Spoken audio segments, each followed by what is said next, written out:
remember me? Yeah. Where you been, Jude? Well, you know what? I've been here in the snow, in the freezing cold. What can I say? Here I am. It's been ages. But I thought I'd come back in the midst of this horrific winter, mid-February winter, having just gone and done a snow trudge with our friend Max here. Yeah, she's right here. She loves the cold. She loves the snow. I don't.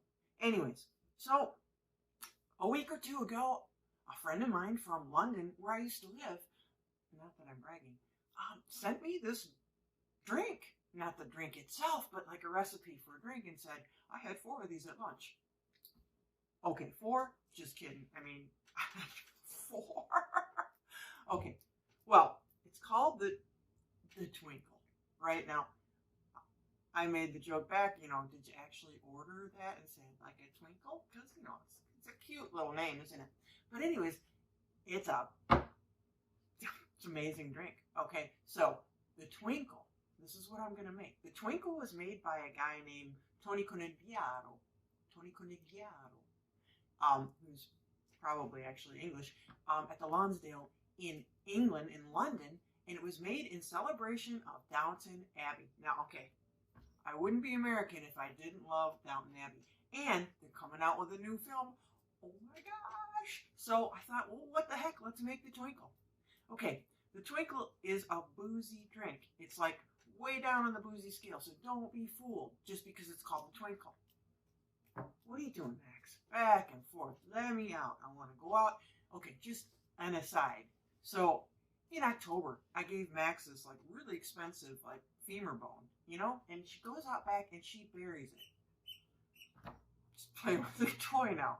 Anyways, she buries this bone. I'm like, you don't even like chew the stuff off of it, get the bone marrow out. And she buries it. When does she want it? She wants it like now when the ground is frozen. She keeps digging and digging and digging. I was like, you can't get that bone. I can't get that bone. That bone is buried in the ground and it's frozen. And she's just like dying to go out there. She goes out there in that freezing cold and she digs for like hours. But you know what? She's not going to be seeing that bone until the thaw. And that's at least another month away. So, you know what? Not the sharpest knife in the drawer. Back to the Twinkle.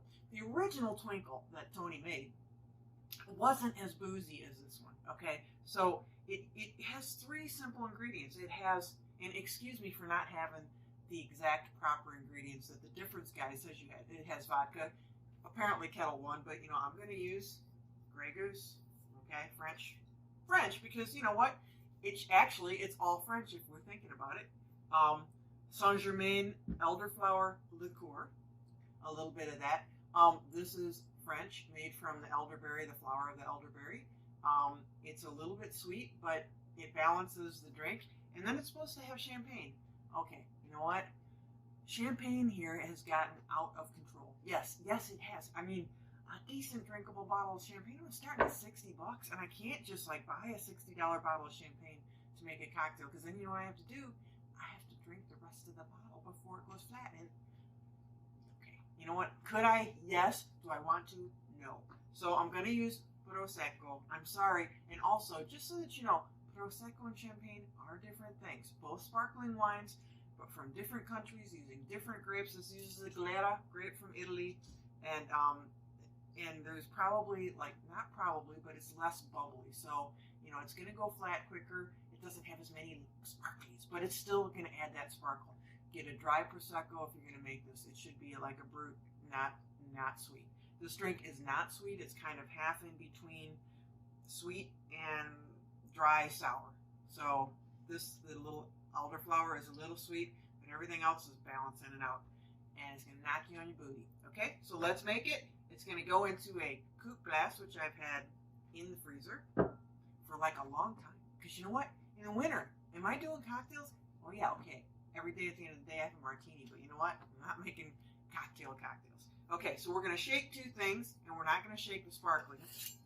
And then we're going to try to do it's been a long time since I've done one of these babies, so that'll give you a little bit of a joke.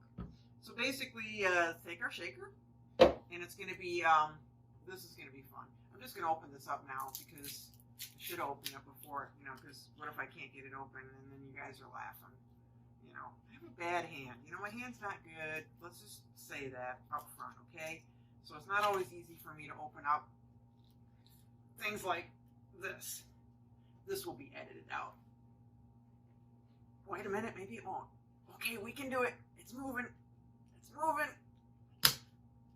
Woohoo! Downton Abbey! Don't you love that, like, Dowager Countess, you know, Maggie Smith? I mean, I have a story where I actually met her, and she's kind of prickly, but when I met her, I was sold for life. So she was, this has nothing to do with drink, but it does kind of.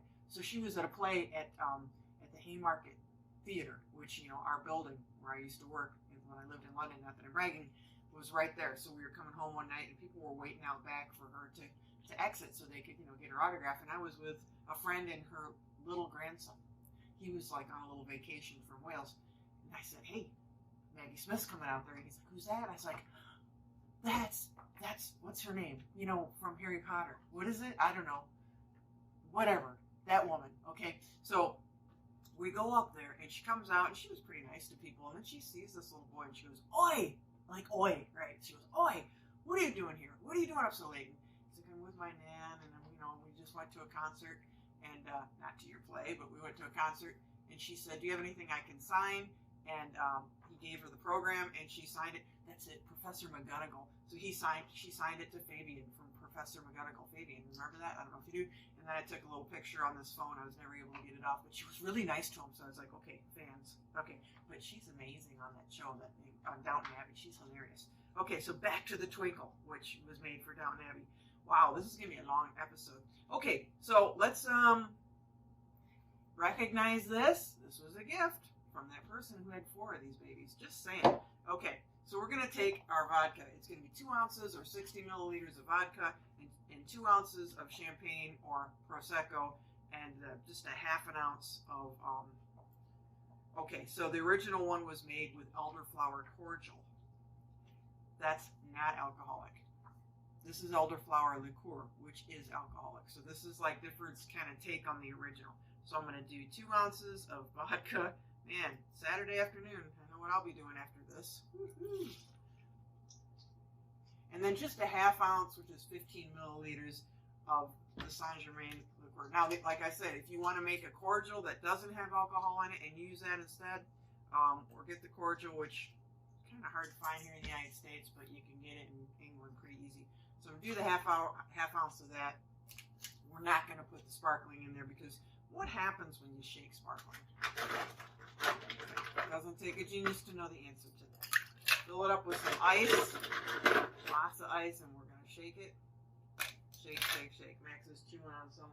She's chewing on her little toy, which is a Tito's vodka squeaky toy. Yeah, so she's got a bottle of vodka, but it's just a toy, and there's no vodka in it. So we got this. Let's shake her.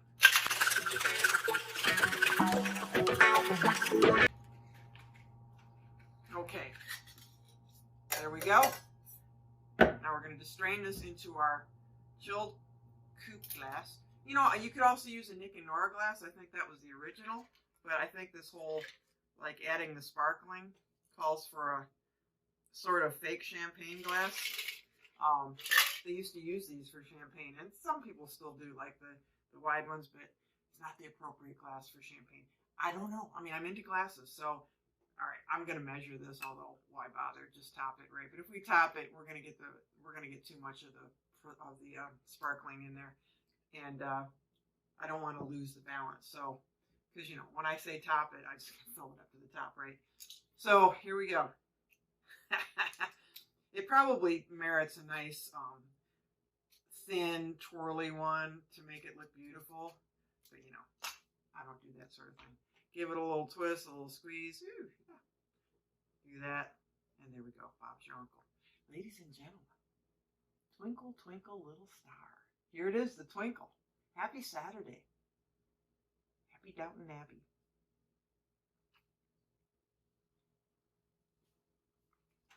You had 4 of these? Are you kidding me? At lunchtime? Okay, that's a delicious drink. That's delicious. Try this, but I would recommend 1. Okay, maybe 2 if you're having a good time. Or, like I said, if you want to do the original Tony Conigliaros, that guy, Tony Conigliaros, without the Saint Germain liqueur and with just with elderflower, cordial, not alcoholic. You can do it either way. I'm guessing my pal had it with the liqueur. So, guys, nice to see you again. Always a pleasure, and catch you next time, whenever that's going to be. Salute. Mm-mm.